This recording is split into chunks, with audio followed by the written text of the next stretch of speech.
Welcome to Compact Warfare from CompactHistories.com, the show where we explore key moments from the history of conflict, from ancient battlefields to modern warfare. This is episode 71, the Battle of Yorktown. By 1781, the American War of Independence had dragged on for 6 exhausting years. The early drama of Lexington, Concord, Saratoga, and the winter at Valley Forge had given way to a longer, harsher contest in which Britain still held major advantages in money, ships, and professional soldiers. Yet the war had changed shape. The British shifted much of their effort to the south, hoping to rally loyalist support in Georgia, the Carolinas, and Virginia. Instead of crushing the rebellion, that strategy stretched British forces across a wide landscape and left their armies dependent on long supply lines and naval support. By the summer of 1781, the war's decisive point was no longer simply where the biggest army stood, but where one could be isolated and trapped. Lieutenant General Charles Cornwallis had campaigned aggressively through the south, winning battles but not securing lasting control. After fighting in the Carolinas, he moved into Virginia, where British forces operated under shifting instructions and uncertain strategic purpose. Cornwallis eventually established himself at Yorktown, a small port on the York River. On paper, it offered useful advantages. It had access to the Chesapeake, a deep-water anchorage, and a position that could support communication with the Royal Navy. It also sat on a peninsula, which seemed defensible so long as British sea power remained reliable. What looked like a useful base, however, would soon become a cage. Across from the British, George Washington still hoped for a grand blow against New York City, the main British stronghold in North America. But he was also realistic enough to seize an opportunity when one appeared. His French ally, the Comte de Rochambeau, shared that practical streak. The two commanders had spent months trying to coordinate their armies with French naval power, knowing that only a combined land and sea operation could bring about a truly decisive result. That chance emerged when Admiral de Grasse signaled that his fleet would sail to the Chesapeake rather than New York. In that moment, strategy snapped into focus. If Cornwallis could be pinned in Virginia and denied rescue by sea, his whole army might be lost. Yorktown mattered because it offered something rare in this war, the possibility not merely of beating the British in battle, but of forcing a surrender large enough to shake the British government and public. Washington understood that destroying or capturing a major British army would have far greater political effect than another hard-fought but indecisive clash. Yorktown was not chosen because it was famous or symbolically grand. It became the decisive target because British decisions, French naval movement, and Allied coordination made it the one place where the war might actually be brought to a breaking point. The road to Yorktown was not inevitable, but once the opportunity appeared, the Allied commanders recognized it with remarkable speed. Cornwallis did not march into Yorktown believing he was doomed. Like many British commanders in America, he expected the Royal Navy to remain the ultimate guarantee of survival. Sea power allowed Britain to move troops, evacuate danger, reinforce threatened positions, and sustain coastal bases that would otherwise be vulnerable. In Virginia, Cornwallis had spent months maneuvering against American forces led in part by the Marquis de Lafayette, whose smaller army shadowed him, harassed him, and avoided being crushed outright. Cornwallis grew frustrated by the elusive campaign. He could win local advantages, but he could not seem to bring the Americans to a conclusive defeat. His orders from senior British command were also less than crystal clear, which is a polite historical way of saying they were messy. Sir Henry Clinton, based in New York, wanted useful positions in the Chesapeake, but also worried constantly about the defense of New York itself. Cornwallis was instructed to establish a base that could support naval operations, damage American logistics, and remain defensible. Yorktown and nearby Gloucester Point seemed to satisfy those demands. The position offered river access and a chance to fortify. Cornwallis therefore set his troops to work constructing earthworks, redoubts, batteries, and defensive lines. He was not blundering blindly. He was making a logical decision based on the assumption that British naval superiority would remain intact. That assumption proved fatal. Yorktown sat on ground that could be surrounded from the landward side if a large enemy army arrived. Worse still, A force trapped on a peninsula needed an open water escape route. If hostile fleets controlled the bay, the British position could quickly become precarious. Cornwallis may have understood the risks, but he likely did not expect the Americans and French to move with enough speed, secrecy and coordination to exploit them. He also may have believed that Clinton would support him more directly, or that the Navy would appear in time. British command suffered from delay, hesitation, and divided priorities at exactly the moment the Allies were becoming more unified. As the summer of 1781 turned towards autumn, Cornwallis's army became increasingly exposed.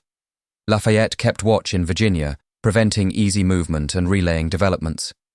Meanwhile, news travelled that the French fleet was headed for the Chesapeake and that Washington's main army might be moving south. By then, what had looked like a firm operating base was becoming a dangerous commitment. Cornwallis was a capable and seasoned commander, but at Yorktown he was placed at the end of a chain of assumptions that all depended on timing. Once the French Navy arrived first and the Allied army closed in, his fortifications ceased to be the walls of a stronghold and became the sides of a box. The march to Yorktown was one of the most impressive feats of the entire war, not because it was flashy, but because it required discipline, deception, and cooperation on a grand scale. Washington and Rochambeau had originally considered a strike on New York, and British commanders remained highly sensitive to any threat against that city. The Allied leaders used this to their advantage. During August 1781, they masked their true intentions and began moving south in a way that did not immediately reveal the scale or destination of the operation. The success of the campaign depended on convincing the British, for as long as possible, that New York remained the likely target. This was no small redeployment. Thousands of American and French troops had to move over considerable distance, coordinated across different languages, systems, and command cultures. Rochambeau's French army, which had arrived in Rhode Island in 1780, now proved its worth as a disciplined and reliable partner. Washington, who had once struggled with shortages, short enlistments, and uneven militia performance, now commanded a force that could undertake a serious strategic march in concert with allies. Supplies, siege artillery, wagons, river crossings, and routes all had to be managed carefully. Armies do not simply appear outside an enemy position by narrative magic. Someone always has to sort the boots, the bread, and the cannonballs. The movement south began in earnest after Washington received confirmation on the 14th of August 1781 that de Grasse was heading for the Chesapeake. On the 19th of August, the Allied army secretly began its southward march. Meanwhile, additional French naval support under de Barras sailed from Newport carrying heavy siege guns and supplies. This synchronization was crucial. A siege could not be improvised with enthusiasm alone. It required artillery, engineering capability, trench work, and enough men to seal off escape routes while steadily tightening the ring. Washington and Rochambeau were not racing south for a dramatic set-piece battle. They were assembling the tools for methodical destruction. The march also carried symbolic weight. For years, the revolution had depended on endurance, improvisation, and survival. Now the American cause was visibly operating as part of a major international coalition. French soldiers marched beside Americans not as distant benefactors, but as comrades in a shared campaign. Washington's prestige rose because he demonstrated flexibility and judgment, abandoning the New York scheme when a better opportunity appeared. Rochambeau's prestige rose because he helped make the Allied army work as a coherent force, rather than two national armies awkwardly pretending to be friends at a formal dinner. By the time they reached Virginia in late September, the trap was no longer theoretical. Cornwallis would soon face not a scattered rebellion, but a combined army ready to besiege him in earnest. If Yorktown has a single turning point, it may well be found not in the trenches, but on the water. The campaign only worked because French naval power transformed the strategic situation. Admiral François-Joseph Paul, Comte de Grasse, sailed from the Caribbean to the Chesapeake with a formidable fleet and additional troops. His arrival at the mouth of the bay at the end of August 1781 immediately altered the balance. Control of the Chesapeake would determine whether Cornwallis could be reinforced or evacuated. Without that control, all British confidence in Yorktown's position became fragile. The crucial naval clash came on the 5th of September 1781 in the Battle of the Capes, also known as the Battle of the Chesapeake. A British fleet under Admiral Thomas Graves attempted to enter the bay and challenge the French. The battle was not a melodramatic annihilation in the style of later naval legends, but its strategic effect was immense. The French prevented the British from gaining command of the Chesapeake, and that was enough. In campaign terms, de Grasse did precisely what Washington and Rochambeau needed. He shut the door and kept it shut. Cornwallis, sitting at Yorktown, now faced the nightmare of every army on a peninsula. The sea was no longer a line of rescue, but a wall. Naval success also enabled the safe arrival of further French support, including siege material and reinforcements. De Barras's squadron, carrying heavy guns and equipment, made it into the Chesapeake, strengthening the coming siege. This mattered because field armies could menace an enemy, but proper siege artillery could dismantle defences. Cornwallis's works might have held longer against a less prepared opponent. Against an Allied force with engineering skill, naval support, and a growing artillery park, time was running in the wrong direction. Every day the French Navy held the bay increased the pressure on the British garrison. The fleet's role at Yorktown is sometimes overshadowed by the image of soldiers marching and trenches creeping forward, but without de Grasse, the campaign might have failed altogether. Washington himself had long understood that the war could not be won decisively without naval help. At Yorktown, that principle was proven beyond argument. The French army was vital, the American army was vital, and the cooperation between them was vital, but the fleet made the whole design possible. The Battle of Yorktown was therefore not merely a land battle fought at a town in Virginia. It was a joint operation in the truest sense, and the French Navy supplied the decisive element that converted pressure into entrapment. Cornwallis was not simply surrounded, he was sealed in. The formal siege began on the 28th of September 1781, when Allied forces moved into position around Yorktown. Cornwallis commanded roughly 7,000 to 8,000 men, while the Franco-American army opposing him was substantially larger. Rather than launching a reckless frontal assault, Washington and Rochambeau conducted a classic siege. They advanced methodically, digging parallel trenches, placing artillery, and tightening their grip. This was deliberate, technical warfare, shaped as much by engineers as by infantry officers. It lacked the romantic messiness of a charge, but it was brutally effective. Once the guns were in place, the British lines came under sustained bombardment. The first parallel, a trench line running roughly parallel to the British defences, allowed the besiegers to mount artillery and edge closer under cover. Soon a second parallel was needed, but its construction was blocked by two advanced British redoubts, numbered 9 and 10. These outworks had to be taken before the siege could continue efficiently. On the night of the 14th of October, 1781, the Allies attacked them in coordinated assaults. Redoubt 10 fell to American light infantry under Alexander Hamilton, while French troops stormed Redoubt 9. The attacks were sharp, dangerous, and successful. They have become some of the most famous episodes of the campaign, but their real importance lies in what they enabled. Once those positions were seized, the second parallel could be completed, and the British inner line brought under even heavier fire. Inside Yorktown, conditions deteriorated rapidly. British guns were knocked out, defences crumbled, and casualties mounted. Cornwallis still looked for openings. At one point, he attempted to evacuate some troops across the York River to Gloucester Point, perhaps to break out, but bad weather disrupted the effort. That failed escape attempt underlined the reality of the British position. The noose was tightening, and even desperate options were slipping away. With no effective relief from the sea, no secure line of retreat, and Allied artillery tearing into his works, Cornwallis had fewer and fewer choices. Courage was not the issue. Geometry was. By the 17th of October, a British drummer appeared with a white flag, signalling a request for negotiations.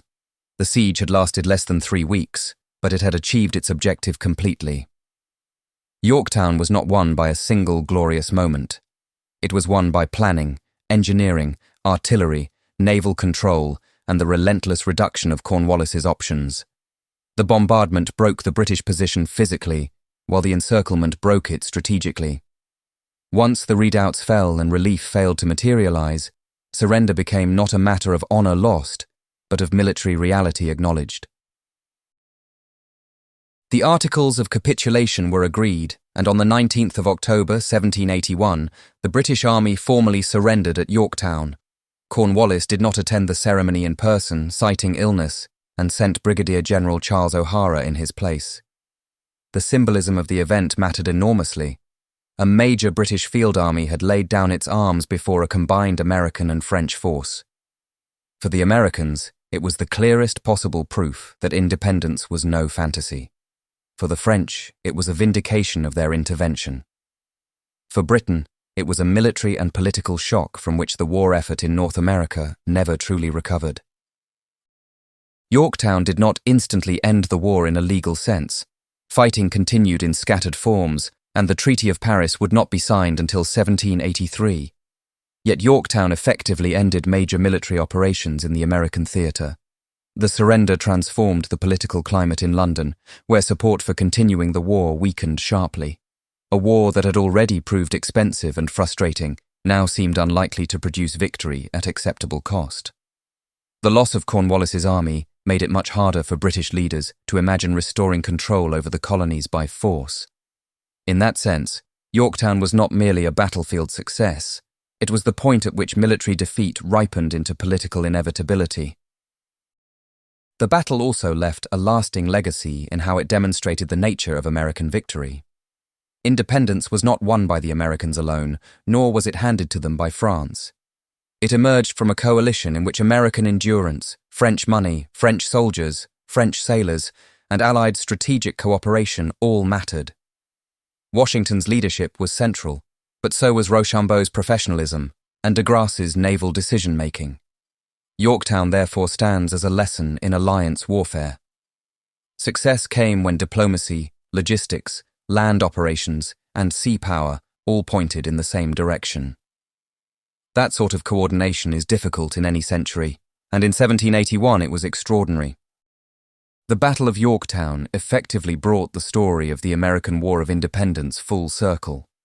A rebellion that began with militia and protest ended with an international siege that captured one of Britain's finest armies.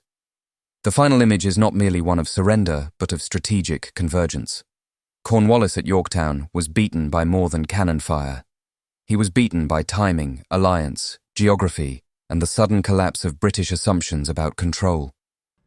That is why Yorktown remains one of the most important battles in modern history. It did not just win a campaign.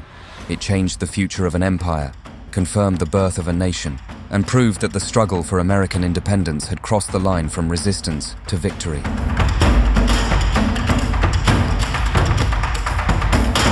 That brings us to the end of this episode of Compact Warfare, part of the Compact Histories Network. If you enjoyed it, please follow or subscribe wherever you're listening so you don't miss any future episodes, and consider leaving a rating or review, as it really helps new listeners find the show.